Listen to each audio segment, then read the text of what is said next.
Yo, it's Zeta Stoner back at it again with another video. And today I have a very special guest with me, Vic Rivera. Yo, what's up, man? Thanks for having me, bro. This is cool. Yep, man. We have a DJ, breakdancer, and what else do you do?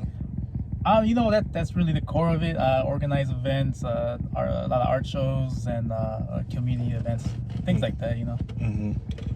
So you can tell them about yourself, like how old are you, where are you from? Oh, for sure, man. Basics. Yeah. Well, like you mentioned, man, my name is Vic Rivera. Actually, a lot of people know me as Vic Monsta. That's my performance name. I've been DJing and breaking in Rockford since 1999, 2000. I started with b-boying, then I got into DJing, but really lately, so I'm 35, man. So I've been doing this for 20 years. I facilitate a lot of events where I can host, young artists and just people trying to come up, man. Like really, the things I've been doing lately is just trying to create more platforms and more people to get exposure. Right. Oftentimes, people don't know where to start.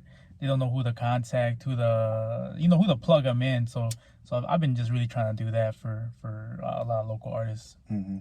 So what came first, the music, like DJing or dancing? Man, it all just kind of happened at the same time, to be honest. But I guess if I had I started DJing first, because I've never been like fit, man. Even to this day, I'm not like the most fit person. Right. I was always like a little chunky kid, Yeah. But I didn't think I was. I didn't think I could break, because everyone. I just thought it took a lot more like ability, which it does, you know what I mean. And I've learned. But I started DJing first, and then slowly I got into breaking, and once I got more confident about my appearance, myself as a person, I didn't really care anymore what I looked like or how much I weighed or didn't weigh. So dancing came next, and that was more in like more when I was in high school. I got really more focused actually into breaking, and I was always kind of between breaking and DJing. Right. So what high school did you go to? I went to Jefferson. 2004. And there wasn't a lot of breakers in Jefferson. Most of the b-boys that I knew, and even DJs and like hip hop heads, went to different schools. Man, I actually hung out with like a bunch of goth kids and shit, because I thought they were cool because they didn't really give a shit, and they kind of were like in their own path. They weren't really into like what everybody else is doing. Yeah, they weren't going to football games and doing like popular stuff. So I related a lot more to them than even like at least at school. You know what I mean? Like I was more relatable to them than like other people. Did you want to hit this? Oh, I'm cool. Okay. I'm smelling it though. It's just nice. But yeah, bro. So like me myself, I know how to dance too. Like yeah, okay, that's cool. why that's one of the reasons why I want you on this channel, because I'm like, dang, I've done music artists, actual painter or drawer artist, but I haven't had like a dancer yet. So like that was very important to me. Once I seen Angel do the podcast with you, I'm like, I need him on my show. Oh man, hell, I appreciate it, man. Shout out to Angel. I actually started dancing when Michael Jackson died. Oh really? Yeah. Because like when was 08? Yep, 08. I was 10 years old when he died. And shit. To be honest, like I knew who Michael Jackson was because everybody did, but I didn't know how talented he was. Oh, absolutely. I didn't really grow up listening to him until he died. And then once he died, bro, I just started like diving into his category of like music and music videos, and I watched Smooth Criminal. Okay. And that was the video that was like, yep, I need to learn how to dance. Yeah, man, Michael Jackson is we share the same birthday, which is August 29th. But Michael Jackson, a lot of people know him for his music. Unfortunately, more people know him for like the scandals, which I never, you know what I mean? But as an artist, a choreographer, a creator, that's really why I'm interested more or less now into Michael Jackson. But what a lot of people don't know is some of his, so like around the Smooth Criminal era, a little bit before that, a lot of the moves he was learning was from actual street dancers. Right. I'm not sure if you're familiar with the movie Breaking. Yeah. The OG, well, somewhat. Yeah, the old one. Yeah. So the dude who in the movie, his name's Turbo. His actual name is Boogaloo Shrimp. And there's another guy who was like one of the bad guys. He's a Mexican native dude named Poppin' Taco, and they're actually they taught him how to do a lot of those moves, a lot of the body waves, a lot of the what people call the moonwalk Yep. is actually called the back glide. Yeah, and because Bobby Brown, he learned that not from Bobby Brown. Crap. It wasn't from Bobby Brown. It was from he learned it from. No, I want to say it was Bobby Brown. It might have. I mean, a lot of those guys were approaching street dancers, like Poppin' Taco, Boogaloo Shrimp, Popping Pete, because at that time, popping, at least in the West Coast, was only like it was a street dance, you know. So there was no one that was teaching it. You couldn't go to like a Fred Astaire dance studio or wherever and you learn ballet and shit, but no one was saying, how do you learn how to do all that wavy stuff? Exactly. So he saw the movie and immediately had contacted those people. So that's another thing where I give Michael Jackson credit, a lot of credit, because he found the source. And he accommodated those dudes. Like they were paid dancers and shit. Mm-hmm. And a lot of people, and he always gave those dudes their credit. Like a lot of people will learn something and not like give the original creators credit. Yeah. Yep. So do you know Jasper Sanchez? I've never met him in person, but I know who he is. Right. I know he's very talented. I know he's really nice with the choreography. I know is he living in Milwaukee still? Yeah, he's in Milwaukee right now. Okay. He's back and forth like between Illinois and Milwaukee doing like I seen he just did a World of Dance. Okay. Thing. Oh, that's yeah. You know what? I think I did. I didn't see a performance, but I saw him post a picture. That's another talented dude, man. He's like dancing is hard, man. Like endurance, it's endurance, and it's not just a dance. You have to take care of your body. You have to eat well. You have to sleep well. You have to stretch. And the older, exercise. the older you get, the tougher it is. But that's just anything. But right now, he's definitely like, he's at his prime. And I'm happy for him, man. I hope he continues to succeed. Me and him was actually in the same group in high school. Oh, is that right? Yeah, like we both went to Auburn. Okay, yeah, okay. And he was in Kappa since freshman year. I got in Kappa junior year. Okay. Kappa dance and like Kappa art and word. Like that. But yeah, we was in the same group and stuff. And he was always the breakdancer. Like I was like, damn man, I wish I learned how to breakdance. Yeah. But he taught himself since he was a kid. Yeah, so, yeah. And that's the thing with anything really, bro. Like you just learn, man. You see something that catches your attention. Like if you want to learn, like for instance, dancing. Like when I started breaking, there was no YouTube, there was no how-to videos or DVDs. I saw someone do it, and I tried to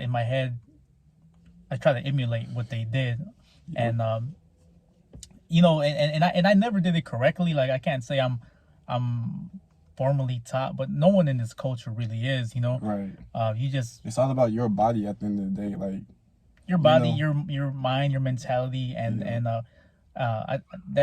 it separates you, man, because at the end of the day, like all the moves are the same. Like a 6-step is gonna be a 6-step, but the way that you do it versus I do it is gonna be different because I'm shorter and stockier, taller. The position of where you put your hands, your arms, it's gonna make a difference in how it's presented. Right. And man, that's Auburn's always been cool. Like I didn't go to Auburn at all, but Auburn and West are schools that I always really give praises to because they have Kappa. Right.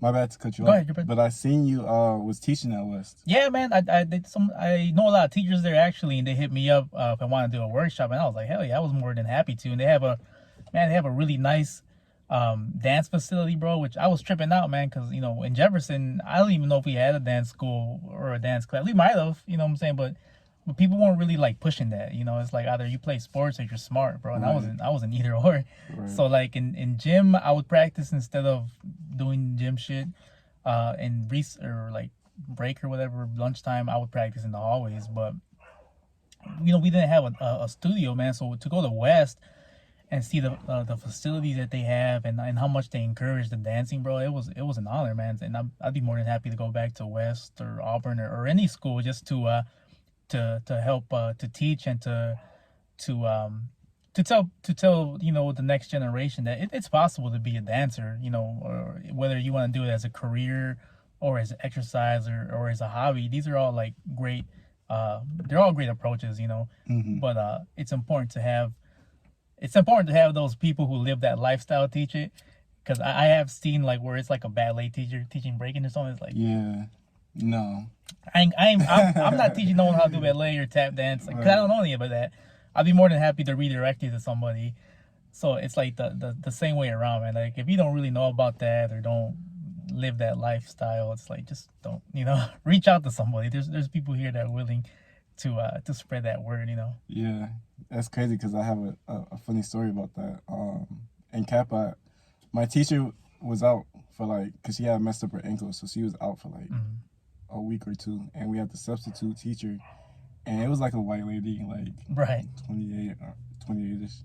But yeah, like she was trying to teach us hip hop, and like she knew how to like dance, but like you said, I could tell it wasn't her main thing. Right. And I felt like I was better. Like I could have taught the class, You But probably could have, yeah. Like it is what it is. But yeah, like I feel like when it comes to dance, it's always good to learn different genres. But Absolutely. I mean, it's always good to find your main genre that you're good at and stick with that. Yeah, and then I mean, man, with dancing, there's so many different styles, and each style has so many different levels of I mean, just moves and ability. Even with breaking, I mean, breaking is an infinite vocabulary. There's so many different moves. It's like by the time you learn like every move, it's impossible to learn every move because there's so many moves, and then there's so many combinations of moves. It's just like you'll never learn everything, and then you get to a point where you might learn everything, but then your body just doesn't work that way anymore. Right. You're just not as strong. You're not as flexible. Your motion, your range of motion just changes a lot. And that just comes with the territory. Like that's kind of where I'm at now. And I'm cool with it. I used to do a lot of stuff, but there's a lot of things that I can't do anymore. Just like a level of flexibility and things like that. Mm-hmm. So who's your favorite dancer or dancers? Man, my favorite dancers or dancer. God, I don't think I've ever been asked that before. For real? Yeah. Wow. Oh man. So many. I mean, there's so many dancers that are important. And so, oh my gosh, my favorite dancer probably of all time is a guy named Remind, who's from Stockton, California, and they had a crew. They have a crew that's still active called Style Elements Crew. But the thing that they did, at least that was different and that really caught my attention, and this was like the mid '90s, like '96. I was watching breaking before I started. I was watching like I'd get a hold of a tape here and there, like '96, '97. They were doing traditional moves, but they were really like thinking outside the box and making them more abstract, but without losing like the flavor. They were really unorthodox, their approach, but the way they danced, it wasn't not hip hop. They were still breaking to like hip hop songs and doing like really traditional moves, but their approach was really different. So Remind, he had like this really freestyle approach where even though what he was doing was kind of like laid out, he was just so free moving that I don't know. Just the stuff that he still does it. He's still like active in his mid 40s. He was just so abstract and his approach was so free, and I always appreciated that. And then all the members of that crew were all just like really known for being just different. So when they started traveling and battling like in Germany and Japan and shit, like they really started picking up momentum on the global level just because they were so fucking weird. Right. Yeah. People were so used to seeing like just more like traditional breaking, the footwork and stuff, like really technical, and they were just more like free flowy, like really taking the moves and reconstructing them and really making them unique. So like a lot of the members of Style Elements, they have signature moves, which is hard to do nowadays because like everything's been there's a few moves that they do that if someone else does them, you'll know like oh shit, like that's Remind's move. Right. You know what I mean? And that's hard to do nowadays because there's just so many dancers and there's so many facets of dancing that it's hard to kind of really create a signature move. Right. But yeah, to answer your question, Remind, and if anyone watching, look him up, Remind Style Elements Crew. You're gonna go down like a rabbit hole of style, you know. So like, make some time if you're gonna look them up. Hell yeah, bro. So my favorite dancers. That's what I said. Dancers. Les Twins. Oh, okay. Les Twins. Yeah. Like when I was watching them, like I said, I got into like dance back in like '08, but I got into like dance like around high school days. Okay, yeah. Around like 2014, 15.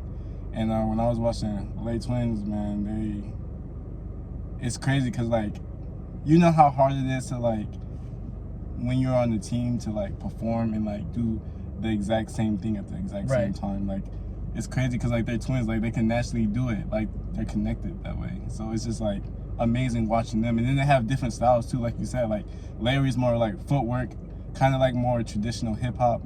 Laurent is more like flexible, like he's gonna use the whole stage and like his whole body and everything. Like yeah, those dudes, like they really are, I would like credit them for being like maybe the first amongst some of the first mainstream like open format dancers. Like they don't just do like house, or they don't just do hip hop, or like they do like everything. Right. And it's important to note, I think sometimes people watching them are like, oh, they're just kind of moving in rhythm, but it's like they're really disciplined in all these styles, so they have all these different styles to pick from. Exactly. On top of being amazing performers, they've also competed a lot. They were battling before they were before they were doing the choreography and doing all the stuff that most people know them for. But yeah, that's a great example. Those dudes, there's really something special about them, and also the fact that they're twins. Probably, it looks cool, it helps out a lot. It helps for like their brand. But those two guys are two very well trained dancers, and they're trained in a lot of styles, which is has benefited them a lot. Right, exactly. So I heard you're a hip hop head, like. Oh, absolutely. So like, who's your favorite music artist? In terms of rap music, it'd be Ghostface Killer. From the Wu-Tang Clan. Okay. And that took like 10 years to decide. Right. Who was it between? Man, it was like, I don't know, a lot.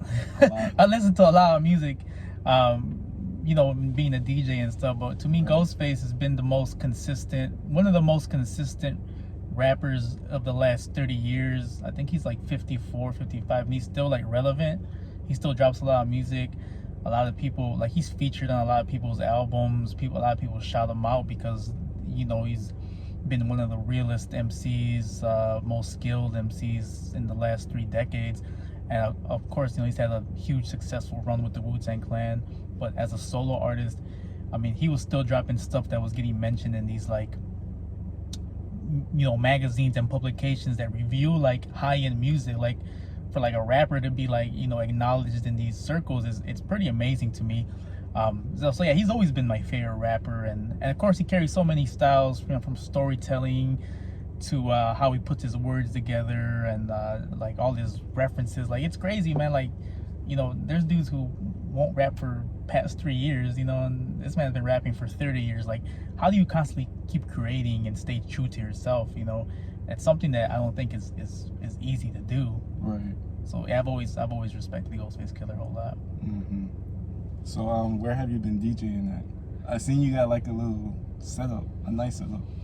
Yeah, man. Right now I haven't done too much. Like in general, I actually mainly DJ breaking battles. This year was kind of slow just because COVID happened. Before COVID, I was DJing battle every weekend in different cities, and it was awesome. It was a good time. COVID just kind of like landed everyone flat, and right now there are dancing battles. There are like all style dancing battles. There are b-boy battles, but I think people are still kind of weird, like testing the waters. I know personally I haven't done any events because I'm always worried that it might be too big to the point where someone might say or call, or I don't know what the regulations are, man. Right. But I haven't DJed too much in person this year. I'm working on a lot of stuff just behind the scenes, and hopefully 2022 I'll be able to kind of get back out and do like how I was doing before, man. I was in like a lot of cities every weekend doing battles, mainly breaking battles. I did a few all styles battles, a few kids battles, and I mean, that shit is just fun to me, dude. Mm-hmm. Yeah, that's dope, man. I see you're coming up with a podcast too. Yeah, my boy and I recently we acquired a space. I got a bunch of spare DJ equipment. My crewmate and longtime friend Vic Monsta has a bunch of DJ equipment. I mean, we just have shit laying around. So we got a room that we rented out where we can kind of host, just kind of drop content, do some live streams. Get some guest DJs and stuff, and just have a space, to create and stuff like that, which is always important. It's always important to have a space, man. No matter where I've lived at, or I've always like right now in my basement, like I got a floor and I got my turntables, like, so if I'm gonna do either or, I'll just go downstairs real fast and knock it out. So it's important to have a creative space, or it's just so essential, whether it's in your home or you're renting or you and your friends, like, have a space to create that you have access to 24 hours. Hell yeah. I think that's very important, bro. Like, a lot of people don't have space, especially in Rockford, because a lot of things are going on, and plus, like, this city is kind of like poor. It's tough, yeah. A lot of people are poor in the city, so even like that's why I do videos in my car, like, for right now, because just that space, like, mentally free. And then plus I smoke, like, I can't smoke in my crib right now, yeah, so.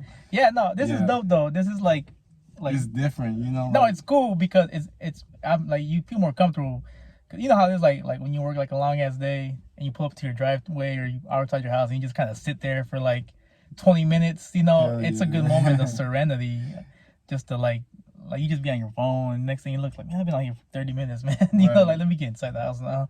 That's what's up though, bro. I like it. Hell yeah, bro. I appreciate it.